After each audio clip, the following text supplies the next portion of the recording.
Assalamualaikum warahmatullahi wabarakatuh. Perkenalkan, nama saya Zafira Monoro dari kelas Indralaya. Kali ini saya akan memaparkan materi pada mata kuliah Hukum Perburuhan pertemuan keempat. Pada pertemuan keempat ini membahas materi tentang perkembangan hukum perburuhan yang ada di Indonesia. Yang pertama yaitu pada zaman Belanda. Pada zaman penjajahan Belanda ini terdapat 4 hukum perburuhan dan ketenagakerjaan yang diberlakukan. 4 hukum tersebut adalah perbudakan, perhambaan, kerja rodi, dan penal sentik. Ketika memasuki masa kemerdekaan, kondisi buruh dan tenaga kerja di Indonesia mengalami perbaikan. Pemerintah udah lama yang berada di bawah kepemimpinan Presiden Soekarno mengeluarkan beberapa aturan yang memberi perlindungan kepada para tenaga kerja. Sebagai buktinya, beberapa aturan yang pernah dirilis yaitu Undang-Undang Nomor 33 Tahun 1947 tentang Kecelakaan Kerja, Undang-Undang Nomor 12 Tahun 1948 tentang Kerja, Undang-Undang Nomor 23 Tahun 1948 tentang Pengawasan Perburuhan, Undang-Undang Nomor 21 Tahun 1954 tentang Perjanjian Perburuhan antara Serikat Buruh dan Majikan. Yang ketiga yaitu masa Orde Baru. Pada masa Orde Baru, pemerintah berusaha untuk meningkatkan pembangunan dengan tetap menjaga stabilitas nasional. Hasilnya lahirlah aturan yang disebut dengan Hubungan Industrial Pancasila atau Hubungan Perburuhan Pancasila. Sesuai dengan namanya, aturan ini dibuat dengan berlandaskan pada Pancasila. Di lapangan ada lembaga bipartit, tripartit, serta kesepakatan kerja bersama yang keanggotaannya diambil dari pihak-pihak terkait. Yang keempat, masa reformasi. Pada masa reformasi ini, peraturan terkait perburuhan dan ketenagakerjaan mengalami perubahan secara dinamis, yaitu dari Presiden B.J. Habibie, Abdurrahman Wahid, Megawati, hingga Susilo Bambang Yudhoyono. Pada masa Presiden Habibie, pada awal kepemimpinannya dia meluncurkan keputusan Presiden nomor 83 tahun 1998 yang memberi perlindungan hak berorganisasi. Dan dia juga mengeluarkan ratifikasi aturan ILO terkait usia minimum untuk bekerja. Dan untuk masa kepemimpinan pemerintahan Abdurrahman Wahid, beliau mengeluarkan undang-undang tentang perlindungan terhadap para pekerja atau serikat buruh. Upaya perlindungan itu dilakukan dengan keluarnya Undang-Undang Nomor 21 Tahun 2000 tentang serikat pekerja.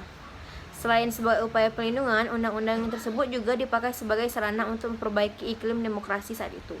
Selanjutnya, pada masa pemerintahan Presiden Megawati, hukum perburuhan dan ketenagakerjaan di Indonesia mengalami perubahan drastis.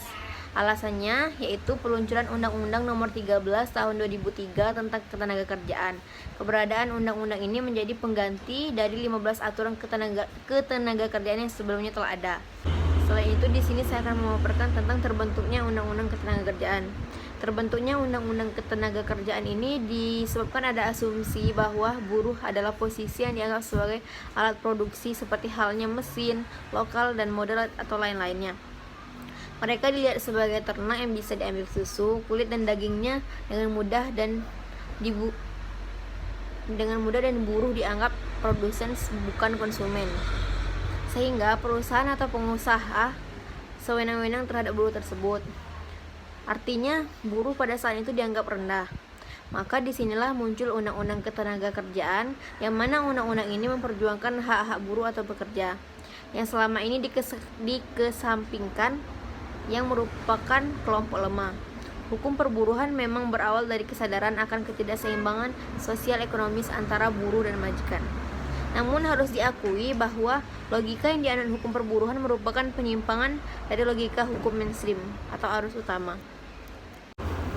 Kesimpulannya, perkembangan hukum perburuhan yang ada di Indonesia dari masa ke masa, dari masa buruh dianggap remeh, dianggap kecil, dilakukan semena-mena antara majikannya, tidak ada perlindungan pada saat itu, sehingga pada masa di mana Undang-Undang Ketenagakerjaan telah dikeluarkan dan di dalamnya terkandung isi-isi bahwasanya buruh itu harus dilindungi, adanya perlindungan terhadap buruh, dan bagaimana proses upah terhadap buruh, dan undang-undang tentang anak-anak yang di bawah umur yang tidak boleh dipekerjakan.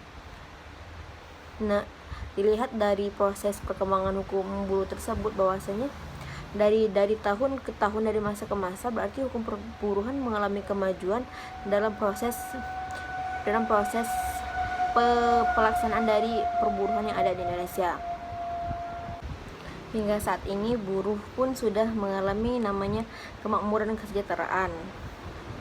Beliau mendapatkan gaji sesuai apa yang dikerjakan, beliau mendapatkan perlindungan dengan dilindungi oleh undang-undang.